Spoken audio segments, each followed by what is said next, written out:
Hello friend, मैं आनंद राज।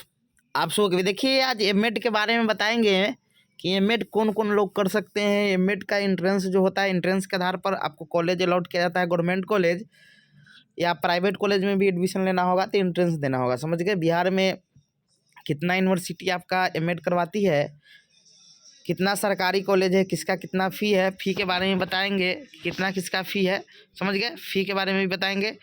और देखिए, एमएड के लिए एक ऑनलाइन क्लास भी स्टार्ट हो रहा है, समझ गए।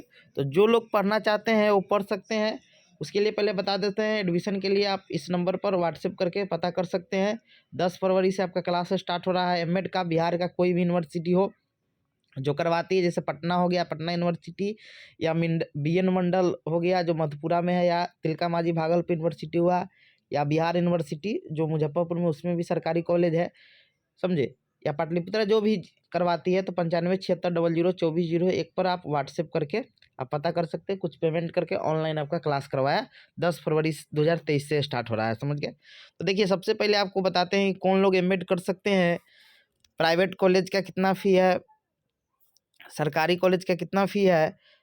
सबको तो सरकारी कॉलेज मिलता नहीं है, लेकिन जिनको एमएड करने से क्या फ़ायदा है, समझे। एमएड या पीजी करे, सब चीज़ आपको बताएंगे, एक एक चीज़ बताएंगे, समझ गए। दूसरा चीज़ है कि सिलेबस क्या होता है, बीएड से किस किस सब्जेक्ट से क्वेश्चन आता है, तो वो सब चीज़ बताएंगे, समझ गए। तो आइए स्टार्ट करते हैं हम। देखिए, सबसे पहले आपको बता देते हैं कि इसका पात्रता क्या है, मतलब कौन कौन फॉर्म भर सकते हैं, कौन कौन लोग। देखिए, इसका फॉर्म 2 लोग भर सकते हैं, समझ गए। जो लोग बीएड किए होंगे या जो लोग डीएलएड किए होंगे ग्रेजुएशन के साथ, वो लोग फॉर्म भर सकते हैं। देखिए, यहाँ लिखा भी है कि 50% अंक के साथ बीएड होना चाहिए, या आपका बीए प्लस बीएड होना चाहिए, बीएससी बीएड जो भी चल रहा है इंटीग्रेटेड, या आप डीएलएड से डीएलएड किए हो और आपका स्नातक हो, स्नातक मतलब ग्रेजुएशन हो, ग्रेजुएशन 50% अंक के साथ है, तो आप क्या कर सकते हैं कि एमएड कर सकते हैं, समझ गए। सबसे पहला योग्यता तो ये हो गया कि आपके पास बीएड होना चाहिए, और क्या होना चाहिए, बीएड।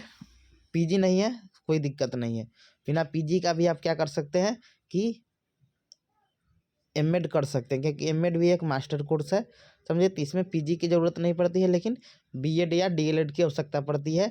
डीएलएड के साथ आपका क्या होना चाहिए, तो ग्रेजुएशन यानी स्नातक होना चाहिए। तो ये चीज़ समझ गए कि कौन लोग बीएड एमएड कर सकते हैं। जो लोग को क्या होना चाहिए, बीएड होना चाहिए, और क्या होना चाहिए यहाँ पर, डीएलएड के साथ ग्रेजुएशन होना चाहिए। दूसरा चीज़ बताते हैं कि देखिए, बिहार में जितना भी यूनिवर्सिटी है सब इंट्रेंस एग्जाम कर दिया। पहले था कि बीएड के नंबर के आधार पर एडमिशन होता था, लेकिन अब से क्या हो गया है कि 2020 से ही लगा, 2020 से नियम आया है कि अब जितना भी है सब इंट्रेंस होगा। यूनिवर्सिटी एग्जाम लेती है, जैसे बीएड का भी इंट्रेंस, जैसे नोडल एगो यूनिवर्सिटी बनता है, जैसे ललित नारायण मिथिला यूनिवर्सिटी इस बार भी बना है। तो उसमें कोई स्पेशल यूनिवर्सिटी अपना, मतलब जो, जैसे मान लीजिए बिहार यूनिवर्सिटी में 3 कॉलेज है, तो तीनों कॉलेज का Bihar university entrance exam conduct करवाएगी। वैसे ही सब यूनिवर्सिटी अपना अपना एग्जाम कंडक्ट करवाती है। तो बिहार में कितना यूनिवर्सिटी एमएड करवाती है, तो देखिए किसमें सरकारी कॉलेज है, तो पटना यूनिवर्सिटी में गवर्नमेंट कॉलेज है, उसका फ़ी बहुत कम है, आपका बहुत कम, न्यूनतम समझिए फ्री में, इतना समझिए, समझ। उसका फ़ी भी बताएंगे कितना है नीचा। पटना यूनिवर्सिटी हो गया जिसमें सरकारी कॉलेज, मतलब पहले कौन कौन करवाती है, पाटलिपुत्रा भी करवाती है, वीर कुंवर सिंह यूनिवर्सिटी भी करवाती है, पाटलिपुत्रा भी करवाती है, फिर वीर कुंवर सिंह है, वीर कुंवर सिंह यूनिवर्सिटी ये भी करवाती है, समझे। किसमें सरकारी है प्राइवेट सब बताएंगे। उसके बाद आपका बीएन मंडल है, वो भी करवाती है, बीएनएमयू। उसके बाद तिलका मांझी भागलपुर यूनिवर्सिटी है, वो भी करवाती है, भागलपुर यूनिवर्सिटी। फिर बिहार यूनिवर्सिटी है, वो भी करवाती है, समझे। ये आपका, उसके बाद आपका ललित नारायण मिथिला यूनिवर्सिटी भी है, समझ गए। इतना यूनिवर्सिटी है जो आपका एमएड करवाती है, समझ गए। अब देखिए, एक चीज़ आपको बताते हैं। देखिए,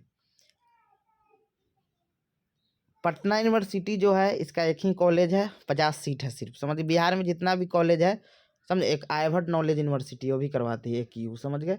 आर्यभट्ट नॉलेज यूनिवर्सिटी भी आपका क्या करवाती है कि एमएड करवाती है। देखिए, पटना यूनिवर्सिटी में एक ही कॉलेज है, समझ गए, वो एमएड करवाती है। पाटलिपुत्रा में प्राइवेट कॉलेज है, सरकारी कॉलेज इसमें होगा, एक सरकारी कॉलेज जिसमें भी है, समझ गए। वीर कुंवर सिंह में प्राइवेट कॉलेज है, ये भी करवाती है। बीएन मंडल में आपका सिटी सहरसा है जो सरकारी कॉलेज है, समझ गए। फिर आपका तिलका मांझी में भी एक सरकारी कॉलेज है जो भागलपुर में है। बिहार यूनिवर्सिटी में तुर्की हो गया। मिथिला यूनिवर्सिटी में आपका सिटी है लेकिन वो नहीं करवाता है, समझ गए। वो इसमें प्राइवेट कॉलेज है, समझ गए। AQ में भी आपका प्राइवेट है। अब देखिए कुछ चीज़ आपको बताते हैं, ये तो हो गया।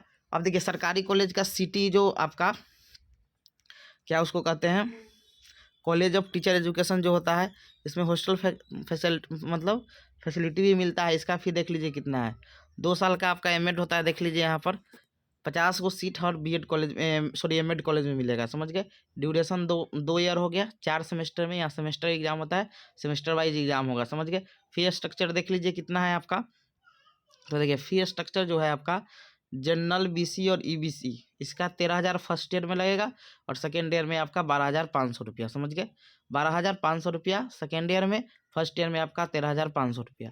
SC ST दिव्यांग के लिए है आपका 6,750 रुपया और सेकेंड ईयर में 6,250 रुपया, समझ गए। तो ये आपका फी है किसका।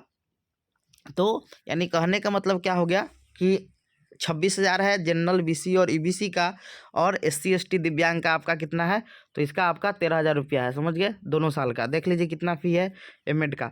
अब देखिए एक और चीज़ आपको बताते हैं कि ये चीज़ हो गया। अब कौन कौन सब्जेक्ट से क्वेश्चन आता है, तो देख लीजिए कौन कौन सब्जेक्ट से क्वेश्चन आपका आता है। तो देख लीजिए लिखा है एमएड, देखिए बहुत यूनिवर्सिटी है 120 नंबर का एग्जाम लेती है, बहुत यूनिवर्सिटी 100 नंबर का एग्जाम लेती है। देखिए इसमें क्या क्या किस किस सब्जेक्ट से क्वेश्चन आता है। तो देखिए चाइल्डहुड एंड ग्रोविंग अप से 10 नंबर का रहेगा, समझे। कंटेम्प्रोरी इंडिया से ज़्यादा क्वेश्चन पूछता है, समझ गए। कंटेम्प्रोरी इंडियन एजुकेशन से आपका 20 नंबर का रहता है।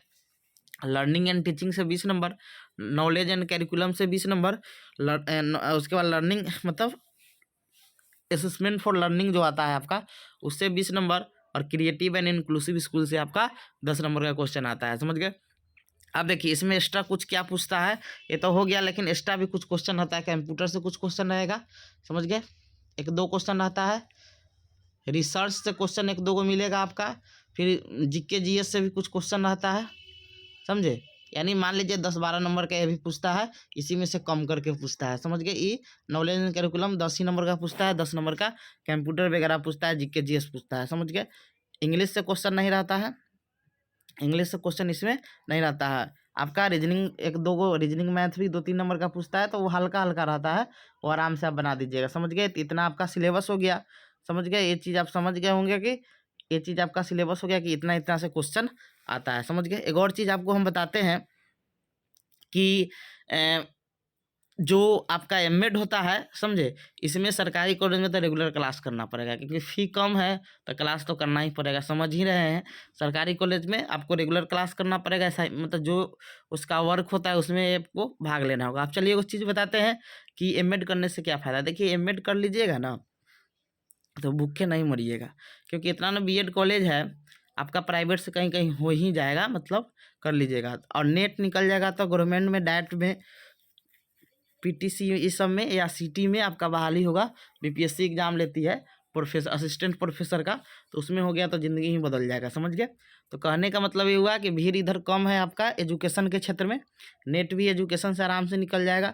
आप बीएड में अच्छा पढ़वे किए होंगे, एमएड में अच्छा पढ़वे कीजिएगा तो नेट भी निकल ही जाएगा, तो इधर भीड़ कम है आपका, एमएड कर लीजिएगा जल्दी। देखिए PG कीजिएगा तो देखिए अब 2 ऑप्शन बहुत आदमी के पास है कि PG करे कि एमएड करे, समझ गए। अब देखिए वो चीज़ आपको बताते हैं। देखिए अब स्टेट के लिए आपका PG होना जरूरी है, एमएड से कोई मतलब नहीं है। तो जो लोग चाहते हैं कि हमको +2 का टीचर बनना है, समझ गए, तो वो लोग PG कीजिए। जो लोग चाहते हैं कि थोड़ा लेट से हमको जॉब हो और अच्छा जॉब हो तो एमएड कीजिए, क्योंकि इधर भीड़ नहीं है। PG कर, हाँ एक और चीज़ है, PG तो आपको करना ही है, बिना PG का भी जॉब नहीं हो सकता है आपका असिस्टेंट प्रोफेसर में। तो आपको जो अच्छा है, देखिए एमएड सरकारी कॉलेज से होता है, तो आप PG पहले एमएड कर लीजिए, नहीं तो PG भी कर सकते हैं। क्योंकि PG कर लीजिएगा, बाद में फिर अगला साल ट्राई कीजिएगा एमएड का, हो जाए तो अच्छी बात है। तो पहले, क्योंकि पहले एमएड हो जाएगा तो बाद में PG कहीं से भी कर लीजिएगा, कोई दिक्कत ना होगा नहीं। लेकिन एमएड करने में थोड़ा परेशानी होता है, कहाँ से करें, क्योंकि अभी आप पढ़ाई के अथी में है, समझ गए ना। जैसे कहने का मतलब हुआ कि बीएड के बाद एमएड कर लीजिएगा ना, तो वही चीज़ पढ़ना है, उसके बाद जस्ट नेट का एग्जाम अपेयरिंग में दे सकते हैं, तो नेट निकलने का चांस ज़्यादा रहता है। मान लीजिए अभी बीएड किए PG कीजिए तो आपका तो पढ़ाई छूट गया, फिर एमएड कीजिएगा तो फिर नया नया चीज़ मिलेगा, तो फिर दिक्कत हो जाएगा, समझ गए। तो सरकारी कॉलेज से एमएड हो रहा है तो एमएड कर लीजिए, नहीं तो पीजी कर लीजिए, स्टेट में भी काम देगा, समझ गए। तो ये चीज़ हो गया। इधर भीड़ कम है आपका एजुकेशन के क्षेत्र में, तो आप आके एमएड कीजिएगा। तो आपके बीएड के बाद बहुत कम ही लोग एमएड करते हैं, समझ गए। तो ये चीज़ है, जो भी लोग करना चाहते हैं कर सकते हैं, जिससे आपको क्या होगा कि फ़ायदा हो सकता है एमएड में, समझे।